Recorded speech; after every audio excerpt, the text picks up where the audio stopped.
Hey everybody, welcome back. So if this is your first time visiting my channel, please go ahead and click on subscribe and also click on that bell to receive all the updates and activities on my channel. All right, so it's been a minute since I really posted anything on the channel as far as snowmobiling related. And the reason being is I've been very busy, to be perfectly honest with you. I've been busy for work, been traveling quite a bit, and then earlier in the year, I actually broke my wrist, and actually during the middle of the season. So I was down for like 3 months, and then my wife and I went to Alaska on vacation, and basically we had a great time up there. And then between all this stuff, I've been having chronic back issues, right? So you kind of stack all that stuff up, and I've been very unmotivated to get out in the garage and really do anything, because quite honestly, I felt really shitty for the last 9 months. So, but we're kind of putting all that stuff behind me. I feel pretty good at this point. So what we're gonna do is we're gonna get back into snowmobiling related content now that the season is coming up. And so what we're gonna do is we're gonna basically work on this sled right here. So what this is actually a customer sled, and it's a 91 Indy 500. And the reason why it's in here is the owner went to go ahead and put two-stroke oil in it, and he actually ended up putting it in the coolant reservoir instead of the oil jug.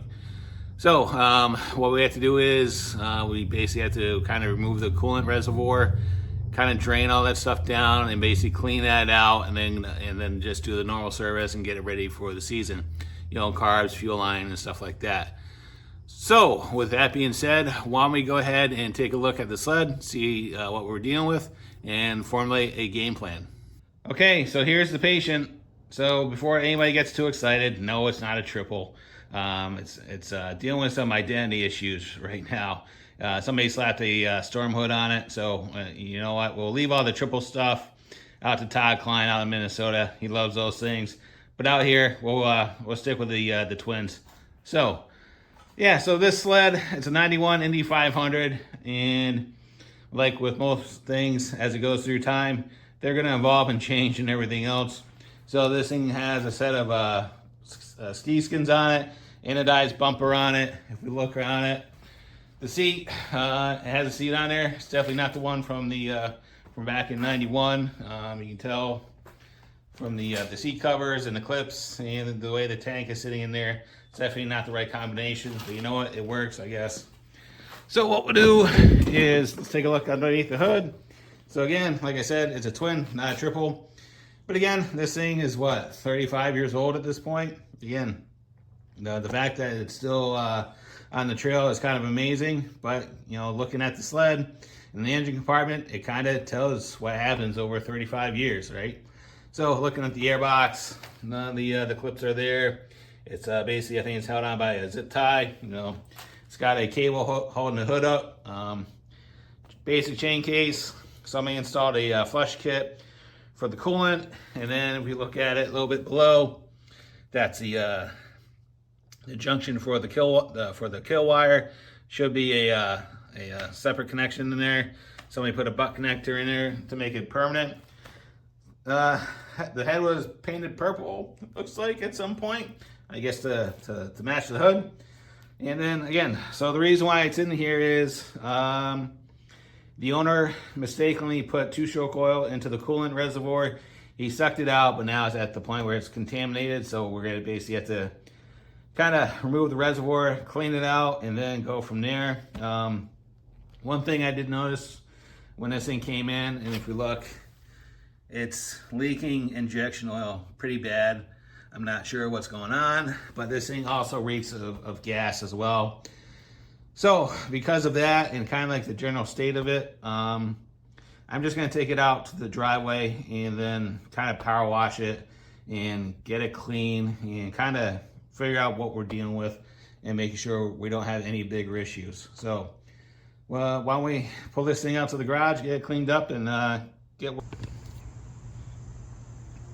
All right, so we got the airbox off. First thing I notice is I would say this thing has been sitting for a long time based on the forest that was growing behind the oil tank or the airbox. And again, this thing is definitely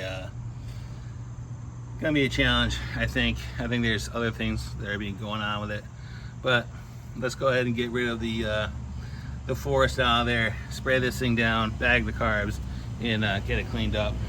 Mixer's been soaking for about 15 minutes. Carbs are all bagged up. Let's go ahead and get this thing a little bit better. All right, so with a can of engine cleaner and 15 minutes on a power washer, it's definitely in a better state. So got the majority of the junk out of it, so now we can start really working on it and really determine if there's bigger issues with this thing going on. But at this point, what we're gonna do is we're just gonna let it drain for about an hour, and then I'm gonna go have a beer, have something for lunch, and then we'll get it back in the garage and get it up on the lift and start working on it. All right, so slide's up on the stand. So one thing I've noticed right off the bat, all the vent lines, they're actually falling apart, and they're not really installed correctly. They're supposed to be teed together and running underneath the engine plate to the belly pan. So in the event that there's an overflow due to the floats, the gasoline will actually run out and drain out. So that's one thing I noticed.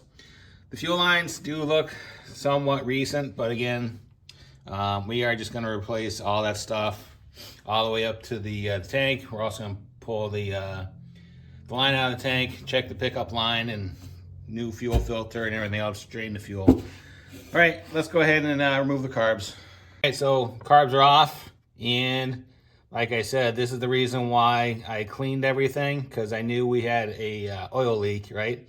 So now with the carbs removed, we can see that the main oil supply line going to the pump is leaking, and it's leaking because it's rubbing right against that bolt on the motor plate. So we're gonna go ahead and have to take care of that and fix the routing on that so it doesn't happen again. But yeah, that's a pretty substantial leak. Good thing we caught it. All right, so we have the carbs on the bench. We got the ultrasonic cleaner warming up. So what I'm gonna do is I'm gonna take these apart. I've actually done this probably 100 times, and I actually have a very good video that walks you through the entire process of what you need to do when you go into these carbs. But really, the biggest thing you gotta remember is this stuff is old and it's getting more expensive to replace, and good carbs are actually harder to find these days. So with that being said, when you're taking these things apart, be gentle with them. Don't force them, because if you break anything, you're gonna be spending some money. All right, so I'm working on the second carb, and basically here's the divider plate, or whatever the thing is called, that basically goes in between the needle and the seat and everything. So if you look on that, that's actually rust. So I can actually wipe it off with my hand. So yeah, like I said, I don't think this sled has run in a long time. So there was definitely water in the bowl of one carb.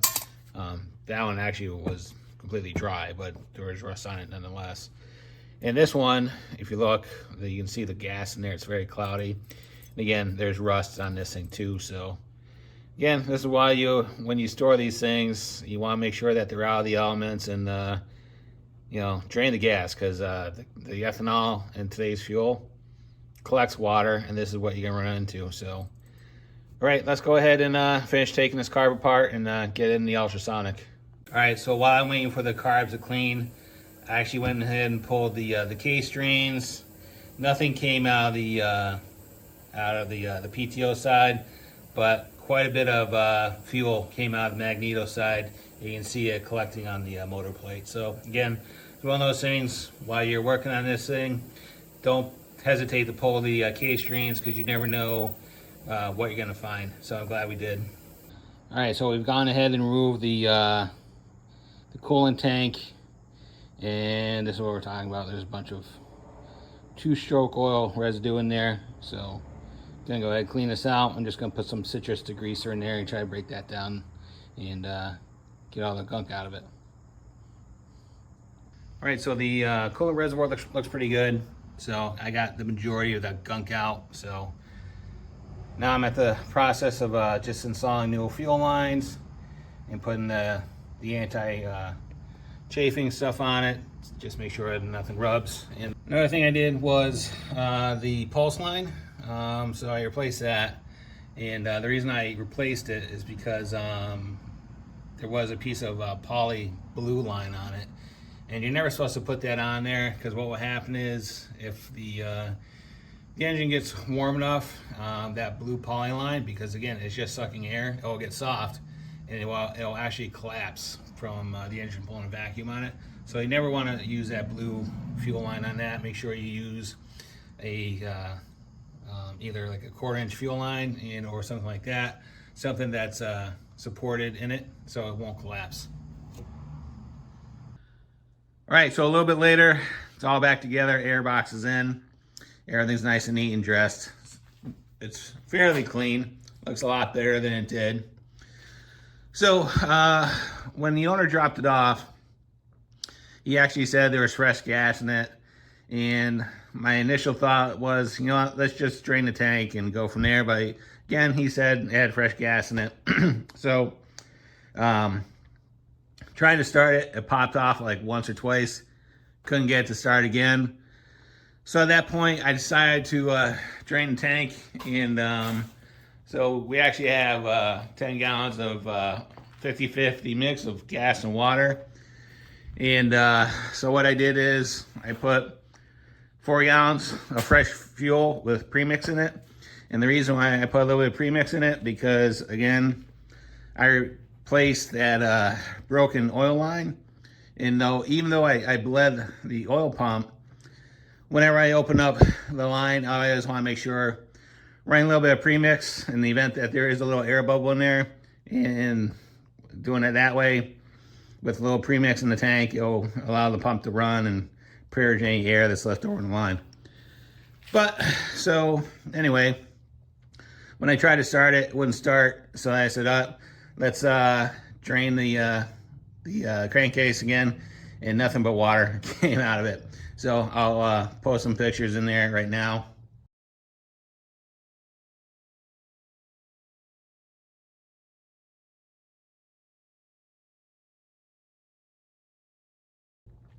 All right, so at this point, we're all set to go. Let's see how this thing starts, how it sounds. Turn the gas on and give it a choke. See if we can do this one hand. Turn the key on.